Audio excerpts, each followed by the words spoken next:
So we talked about phase one of the pullback. Let's look at phase two. Again, just want to reiterate, very much generalizing here, but adding boundaries and structure, should I say, to your trading is really the key to kind of developing strategies that fit into specific categories.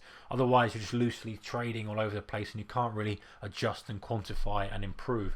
So phase one, very brief pullback, very shallow in terms of depth into the actual drive. Easy to kind of get on board, and you've got pretty clear parameters. Now, number two is a little bit harder. Now, this is a bit of a scruffy one. There's no doubt about it.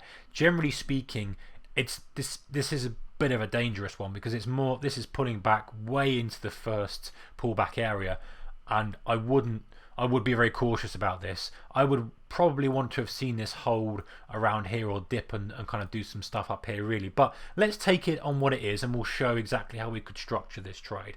Now, number two is you're looking for a longer pullback. As the time goes by and the trend gets more mature, pullbacks are going to be more pronounced, more longer, should I say, and maybe a little bit more depth. So you've got the first kind of primary pullback. The second is going to be a little bit broader, and then your third, as we said, is going to be a lot broader and kind of consolidating up here or consolidating near highs.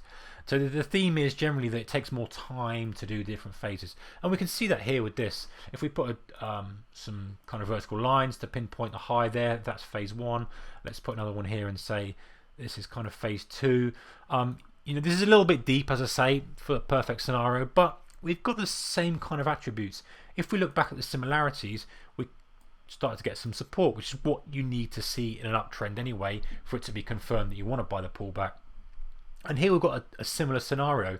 Support is tested several times over a long period. I mean, this is kind of an hour period as opposed to whatever that is, a 15-minute period. So we're stretching out the time, but the same kind of thing applies. And if you look, we talked about breaking the trend on this trend line, but if you then went broader with it, we're breaking the trend again on a longer, more in time wide trend line. So it's the same thing but just stretched. Imagine if you had the number one scenario here, but then you just stretched it for number two and number three. This is kind of exactly what you get. So you take it as you're looking to retest over the higher time period, so you're taking the double bottoms, that kind of thing, looking for some sort of bottoming pattern in the trend, or you're taking it as you break an uptrend line like that. Now, this is a little bit of a caution. I don't think I would have taken this one purely because you're looking at a reasonable pullback. Now, something to note is the 50%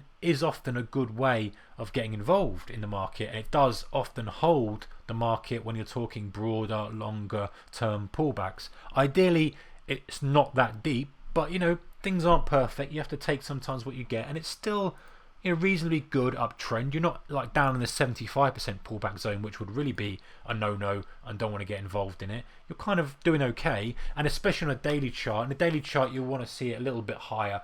In a shorter time frame, 1 minute, 5 minute, you give it a little bit of leeway, a little bit of room. So that's exactly the same thing. You're looking at a broader pullback, a longer pullback. Maybe you want to use a higher period moving average.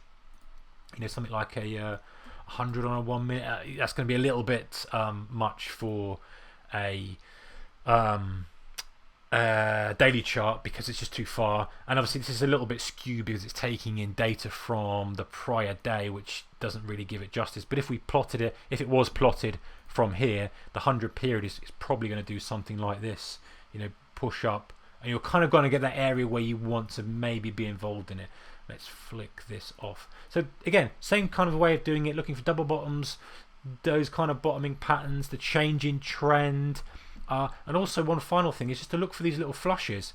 And we have them on we didn't really talk about them with the first pullback, but this kind of thing is beautiful from a day trading perspective. Beautiful, not very exaggerated in this example, but often you get that downtrend move, a little flurry that pushes straight back up. And that's your sweet spot. If you can't get involved in it, you don't take the trade on it, understandably it's very quick. Often it happens, you don't want to dive in straight away.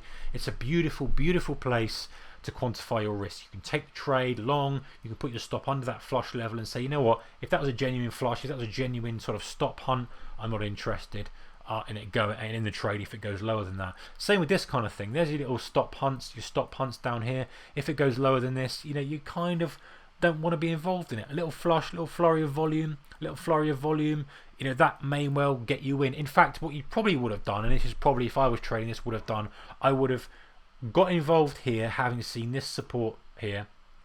I would have got long and enjoyed a bit of a rally up. I would have looked for a push to highs. I perhaps would have scaled, but I guess I would have been stopped out on a move back under this flush low. I think that that is probably a little bit too much of a stretch for me to have continued.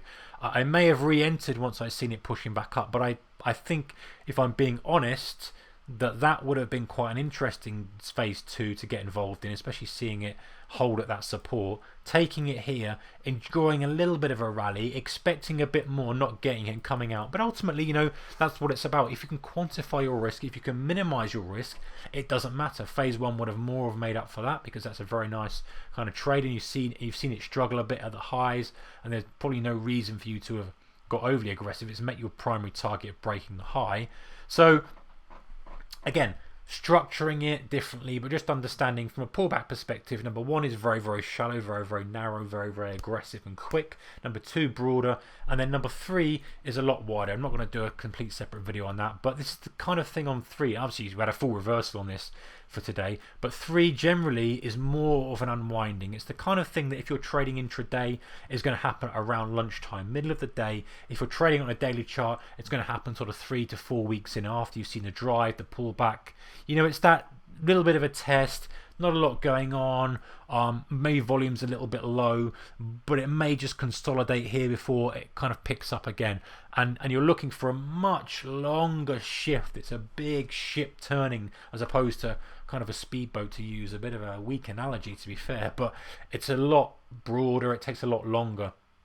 And by the time you're on the 4th and 5th, you know, you really want to be very, very cautious, unless it's consolidated and it's almost reset itself. The longer the consolidation, the more you can almost say, okay, well, now we're part of a new trend. We've had the 3 phases and we're part of a new trend now. What you don't want is really aggressive moves and then getting involved. If you can get the kind of longer consolidation, then look and say, hey, you know what, I think the trend momentum has reset. Let me now look for perhaps phase 1 again on a drive and something like that.